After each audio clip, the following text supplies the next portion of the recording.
प्राचीन काल में एक व्यापारी था जो बहुत धनी और नामी था। उसका व्यापार बहुत दूर दूर तक फैला हुआ था और उसके पास कई कोठियां और नौकर चाकर थे। व्यापारी स्वयं भी देश विदेश यात्रा किया करता था। एक दिन व्यापार के सिलसिले में उसे एक अन्य स्थान पर जाना पड़ा। वह अकेला घोड़े पर सवार होकर यात्रा पर निकला।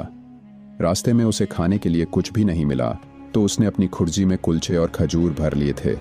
काम पूरा करने के बाद व्यापारी लौटते हुए एक सघन वृक्षों से घिरे तालाब के पास रुका और वहां विश्राम करने लगा।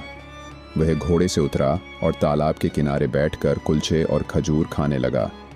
पेट भरने के बाद उसने खजूरों की गुठलियां इधर उधर फेंक दी और आराम करने लगा। इतने में एक दैत्य वहां आया। वह अत्यंत भयंकर और क्रोधित था। उसकी बड़ी तलवार थी और वह व्यापारी की ओर बढ़ते हुए गर्जना करते हुए बोला, इधर आ, मैं तुझे मारूंगा। व्यापारी दैत्य का भयानक रूप देखकर कांपते हुए बोला, स्वामी, मैंने क्या अपराध किया है कि आप मुझे मार रहे हैं? दैत्य ने क्रोध से कहा, तू मेरे पुत्र को मार डाला है, मैं तुझे उसी कारण से मारूंगा। व्यापारी ने डरते हुए कहा, स्वामी, मैंने आपके पुत्र को देखा भी नहीं, फिर मैंने उसे कैसे मारा? दैत्य ने गुस्से से जवाब दिया, क्या तुमने रास्ता छोड़कर इधर नहीं आकर खजूर नहीं खाए और उनकी गुठलियां इधर उधर नहीं फेंकी? जब तुम गुठलियां फेंक रहे थे तो एक गुठली मेरे बेटे की आंख में लग गई और वह उसी समय मर गया। अब मैं तुझे मारूंगा। व्यापारी ने अपने हाथ जोड़ते हुए कहा, स्वामी, मैंने जानबूझकर ऐसा नहीं किया, मैं तो बस भोजन कर रहा था, कृपया मुझे माफ कर दीजिए। दैत्य ने उसकी बातों को नकारते हुए कहा, मैं किसी को माफ नहीं करता और तुमसे बदला लूंगा। व्यापारी ने अपना जीवन दांव पर लगा दिया और दैत्य से प्राणों की भीख मांगी। उसने अपनी पत्नी और बच्चों को याद करते हुए कहा, स्वामी, मुझे मारने से पहले मुझे एक मौका दीजिए ताकि मैं घर जाकर अपनी पत्नी और बच्चों से विदा ले सकूं और अपनी संपत्ति का बंटवारा कर सकूं। दैत्य ने कहा, अगर तुम घर गए और फिर वापस नहीं आए तो क्या होगा? व्यापारी ने कहा, मैं भगवान की सौगंध खाकर कहता हूं कि मैं वापस आऊंगा। दैत्य ने उसकी बात मानी और व्यापारी को 1 साल का समय दिया जिसमें वह अपनी संपत्ति का प्रबंध करके वापस लौटेगा। व्यापारी घर लौट आया और वहां पहुंचकर उसने अपनी पत्नी और बच्चों को अपनी मौत का भय बताया। सभी लोग बहुत दुखी हुए। व्यापारी ने अपना समय अच्छे कामों में बिताया। उसने अपने सारे कर्ज चुकाए, मित्रों को उपहार दिए, दान किया और दीनहीन लोगों की मदद की। उसने अपनी पत्नी और बच्चों को पर्याप्त संपत्ति दी ताकि वे बिना किसी परेशानी के जीवन जी सकें।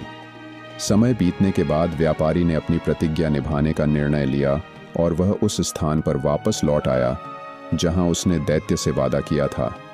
वह स्थान एक निर्जन जगह थी और व्यापारी वहां बैठकर दैत्य का इंतजार करने लगा। अचानक एक बूढ़ा आदमी हिरण के साथ वहां आया और व्यापारी से पूछा कि वह इस निर्जन स्थान पर क्या कर रहा है। व्यापारी ने पूरा घटनाक्रम बताया। बूढ़े आदमी ने कहा, तुमने जो प्रतिज्ञा की है वह बड़ी कड़ी है, लेकिन तुमने सत्य की राह अपनाई है, इसलिए तुम्हारी सत्यनिष्ठा की सराहना की जानी चाहिए। कुछ समय बाद एक और बूढ़ा आदमी आया और वह भी व्यापारी से मिला।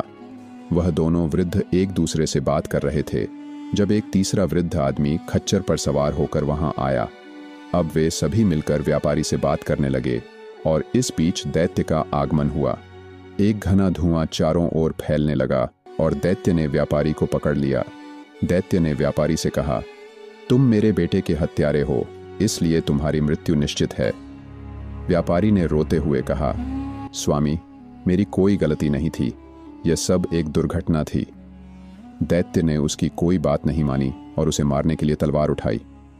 तभी पहले वृद्ध ने दौड़कर दैत्य से कहा, धैर्य रखो महाराज, मुझे आपसे कुछ निवेदन करना है। उसने दैत्य से कहा, कृपया कुछ देर संयम रखें, मुझे यह मौका चाहिए कि मैं अपनी बात कहूं। दैत्य ने एक पल के लिए तलवार रोक ली और वृद्ध की बात सुनी। वृद्ध ने कहा, आपने व्यापारी को 1 साल का समय दिया है और वह अपने परिवार और दोस्तों से विदा लेने के लिए आया है। अगर आप उसे मार देंगे तो उसकी प्रामाणिकता की बात खत्म हो जाएगी। दैत्य ने वृद्ध की बात मानी और व्यापारी को एक और मौका दिया। व्यापारी को जीवन दान मिल गया और वह घर वापस लौट आया। इसका अगला भाग जल्दी आएगा और इस तरह के अनोखी और मज़ेदार हिंदी कहानियों के लिए हमारे चैनल हिंदी कहानियन अपलोड्स को सब्सक्राइब करें।